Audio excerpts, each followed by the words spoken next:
Salut Mario. Bonjour. On sent depuis quelques jours que le ton a changé lors de la conférence de presse de 13 heures. Hein? Oui. On sent M. Legault aussi porter le poids de la gravité des semaines qui s'en viennent. Hier, Jean-François, le président Trump, a dit aux Américains les 2 prochaines semaines vont être difficiles. Tu sais, il faut se mettre dans le même genre d'état d'esprit au Québec. Moi, j'oserais dire, là, je pensais à ça matin, là, dans ma douche avant de partir, on est le 1er avril. Je pense qu'on entre dans le mois le plus dur du dernier siècle au Québec de notre vie. Là. Il y a le verglas où ça a été rough pour bien du monde. Là, un mois complet, pas d'électricité dans certains secteurs. C'est pas tout le Québec qui était touché. Avant ça, je remonte à la Deuxième Guerre mondiale, mais oui, on a vu la conscription. Là. Les Québécois ont vu leurs jeunes hommes, leurs jeunes garçons partir à la guerre à 18-20 ans. Mais ça se passait quand même sur un autre territoire.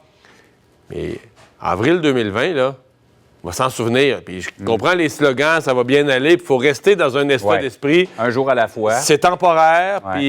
Mais les nouvelles quotidiennes vont être tough. Il faut être prêt. Il faut se préparer à ça. Dire que ça va être, le prochain mois va être plus difficile. Ouais. Mai va être plus beau, là. Mais avril, après moi, on rentre dans le pire mois du siècle. Là. Donc, il faut en être juste conscient.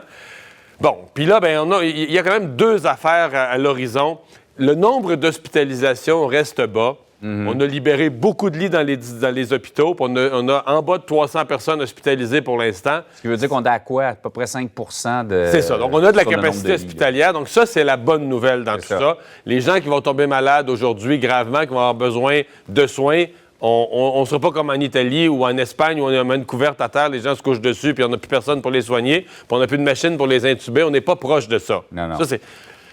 Par contre, il y a des très mauvaises nouvelles à l'horizon. Là. La bonne, c'est le nombre d'hospitalisations. Les 2 mauvaises, le manque de matériel, on en a parlé abondamment. Mais l'autre mauvaise nouvelle, c'est la présence incroyable de la maladie dans les résidences pour aînés. Oui. C'est ce qu'on redoutait. Et en fait, c'est ce qu'on avait dit, il ne faut pas que ça arrive. C'est ça. On avait dit, il ne faut surtout pas que ça arrive. Et là, ça arrive. C'est arrivé. Juste au niveau CHSLD, là où se retrouvent les personnes les plus en perte d'autonomie physique, cognitive, les personnes âgées les plus malades, les CHSLD. À l'heure actuelle, il y a 410, c'est un peu compliqué à compter, là, mais parce qu'il y a les privés, conventionnés, les CHSLD publics. Mais au total, ça fait 410. Il y en a là-dessus 187 où on est certain que la maladie est entrée.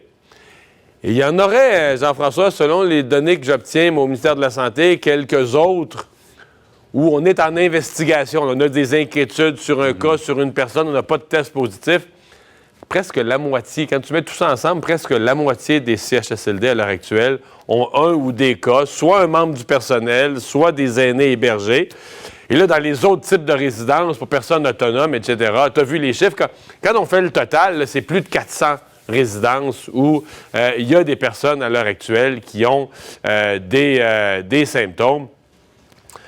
Je veux dire, il y a plusieurs impacts. D'abord, on comprend que, malheureusement, on le dit depuis le début, ce sont les personnes vulnérables. Ça va avoir un impact sur le nombre de décès. Ouais. Ça va avoir un impact aussi sur l'engorgement de notre système de santé. Le nombre d'hospitalisations qu'on dit qu'on parvient à garder bas, difficile à garder aussi bas si on a autant de personnes âgées qui se retrouvent malades. Donc, c'est... ça, là, c'est vraiment... Et là, on entend dans le réseau toutes les complexités, là. Le fait, parce qu'exemple, quand du personnel est malade, qu'est-ce que ça fait? Il faut rappeler d'autres personnels, des surnuméraires, des gens qui sont sur appel. Donc là, on risque, c'est la crainte, c'est qu'on va amplifier le problème parce qu'on fait rentrer des gens. Dans certains cas, c'est des gens qui sont prêtés ou qui travaillent dans un autre centre ou dans 2 centres à la fois. Donc, plus on est obligé d'aller chercher du personnel à l'extérieur, plus on crée du roulement de personnel. 1 et 1 font 2, Jean-François, là, on augmente le risque de rentrer ou de la maladie par d'autres voies, par d'autres portes. Donc, c'est une situation là, pour les résidences de personnes âgées, toute catégorie, une situation extrêmement complexe, lourde à gérer. Quelles mesures on pourra prendre de plus? Soit dit en passant... C'est difficile d'aller plus loin, Mario. Je sais bien. Il n'y a plus de visites. C'est ça.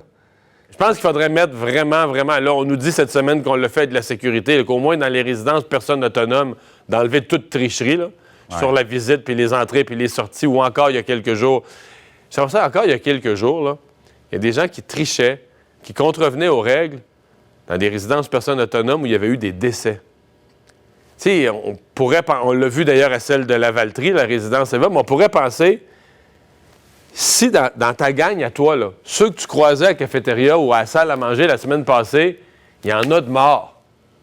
On pourrait penser que là, dans cette résidence-là, les gens vont être sous le choc puis ils vont respecter les consignes, mais non. C'est dur à saisir. D'ailleurs, pour ce qui est des consignes, là, je sors des résidences pour aînés. C'est triste à dire, j'espérais pas en arriver là, mais je pense que le gouvernement n'aura pas le choix de les resserrer.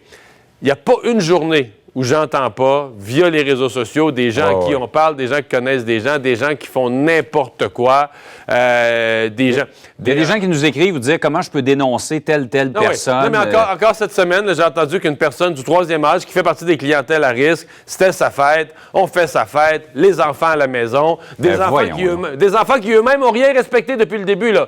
S'ils pouvaient se dire tout le monde a été archi-discipliné en confinement, on se fait une réunion, ce serait déjà pas correct parce qu'il faut pas le faire. Mais là, en plus, des gens qui n'ont rien respecté depuis le début, puis on va fêter moment, puis tout est beau. Comme si de rien n'était. Donc, le gouvernement, je pense, n'aura pas le choix. Va falloir, ce qu'on a vu en Italie, ce qu'on a vu en France, des règles sévères, des interdictions de circuler, un papier pour avoir le droit de se promener sur la rue. Ouais. On n'aura pas le choix d'arriver là. Il y a trop de nos gens qui sont durs de comprendre. Puis je pense qu'avec ce qu'on vient de décrire, ce qu'on comprend que va être le prochain mois, on n'a plus les moyens de faire semblant. À Montréal, des parcs, puis encore hier, il y avait des gens qui, semble-t-il, des rassemblements dans des parcs, des gens qui respectaient aucune forme de consigne.